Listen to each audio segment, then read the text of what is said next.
CJ, last week, Mohamed, Texas teen, brought in a clock that he claimed to have built, and it went off in his English class. He was subsequently arrested and detained, and now he's been released. And there seems to be some sort of crazy hero worship going on, and a whole bunch of claims that he didn't build the clock, and he knew that it was suspicious, and he couldn't really explain it. Um, since when did a 14-year-old in Texas? It seems like he's invented time almost. He's like a celebrity now. Yeah. Yeah, it's funny. It's funny how the left is willing to, I find it ironic because the left always, freaking, criticizes the right for using me as a political prop, but yet they're so willing to go out of their way to embrace a child that didn't even invent a clock. Nevertheless, he didn't even build the clock. And so, looking at what big brains in the field of science have said, like Richard Dawkins is saying that he didn't build the clock. I think that's interesting to note. And so the left has essentially been fooled. They've been fooled by this child who basically has turned into an icon, who's a named icon by them. And this president has invited this child to the White House who essentially isn't notable for anything other than being able to not answer simple questions about what he had in his hand.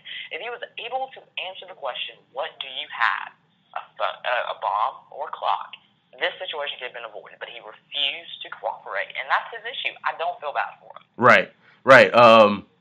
Controversial TV host Bill Maher probably does not agree with you or many of Breitbart's readers on a lot of things, but he actually agrees with you, CJ. Bill Maher does on this issue.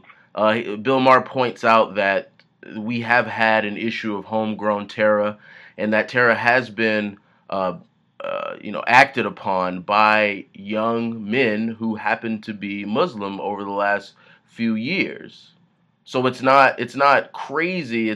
This whole thing has sort of been based on the grotesque, idea and false narrative that Americans hate Muslims and we are overly suspicious of Muslims. It's a bomb.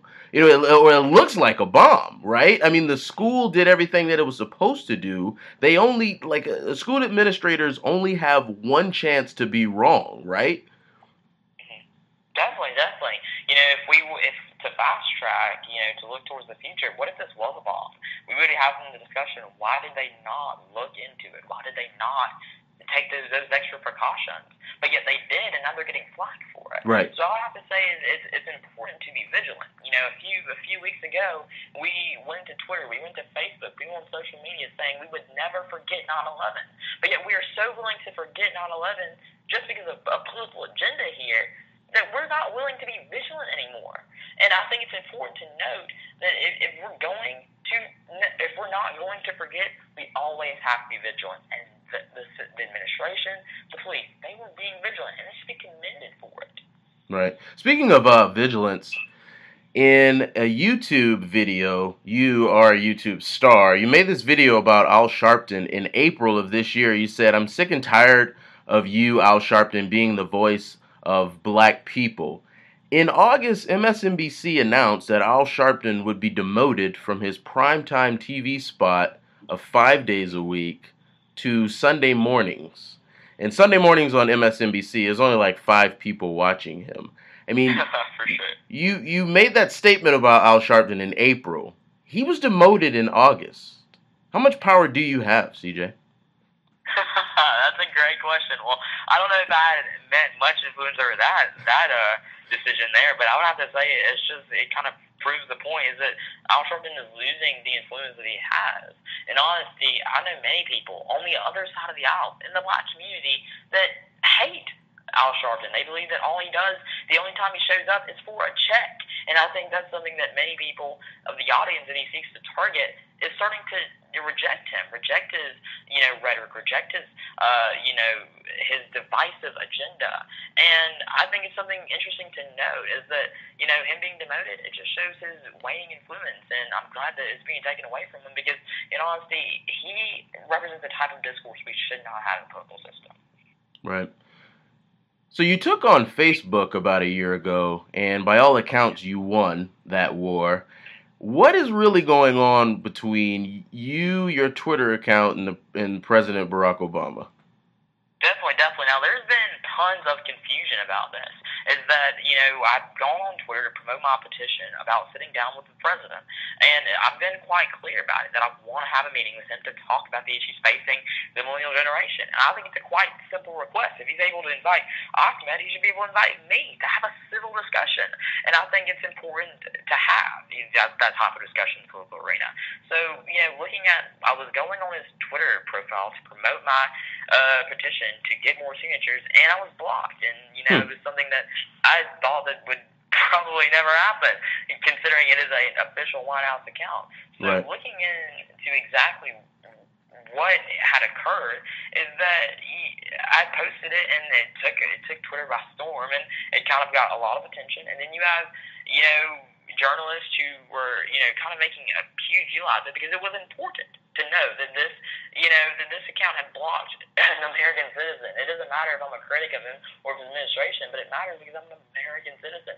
He can block American citizens, but he can't block illegal immigrants that flood our borders. I think that's interesting to note. Hmm. So I think, looking at what had happened a few hours later, the White House released a statement essentially saying that the White House has never and will never block anyone from that account. About 5 minutes later, there were multiple people that said they had been blocked about that account. So I think while the White House can call me a liar, I would have been perfectly okay if they said it was a technical error, and if it was a glitch and they mistakenly did it. I would have been completely okay with it. But when it comes to the fact that they're going to go out of their way to call me a liar, I find that outrageous. And I think it's something, that just really disgruntles me. And I think, they can continue to spread their fallacious talking points, but I'm going to continue to spread the truth. But at the end of the day, that's not my priority. My priority right at this point is getting Ted Cruz in the White House, and that is what I'm focusing on.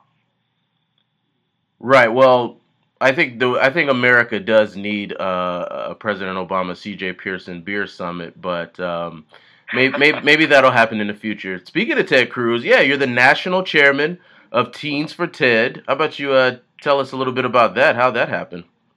Definitely, definitely. So I had gotten connected with the campaign in early August, and we had talked about Teens for Tech kind of mobilizing a new generation of courageous conservatives across the country, and it was something that I could not turn down. I was definitely excited to step into that role, and we're doing great things. We're seeking to identify courageous kids across this nation who are looking to step into the political arena and looking to support a candidate that has been consistent and principled in Washington. And I think it's something that we're doing great. We're the only campaign doing this, specifically targeting high schoolers. And the funny thing is that in 25 states, high schoolers can vote. And it's something that we're seeking to learn from the states of Romney, learn from the states of McCain, and target a new generation of courageous conservatives, and that being the millennial generation. All right. You have any thoughts on Donald Trump? He's at the head of the Republican presidential pack right now. Your candidate Ted Cruz is further at the bottom, but surely, obviously, you think he has a chance. But Donald Trump is leading. What do you He think? is leading. I think right now is that I want to, first and foremost, before I criticize Mr. Trump, I'd like to say that I want to thank him for bringing issues like illegal immigration to the forefront of political debate. I think it was a debate that we needed to have, but sadly it was an issue that Senator Cruz has been leading on before Donald Trump even decided to run for office. I would say that right now Donald Trump is leading, but as you can see, his lead is falling. And so I'm going to say in the coming months, Americans are going to get serious. They're going to look for a candidate that has been consistent, principled, and they're going to make the right choice, and their choice is going to be Senator Cruz. What's next for C.J. Pearson? I'm not sure. Hopefully, I'll have the opportunity of, working on a few more campaigns and just kind of getting the message out there about, conservatism works. Well, all right. Thank you very much.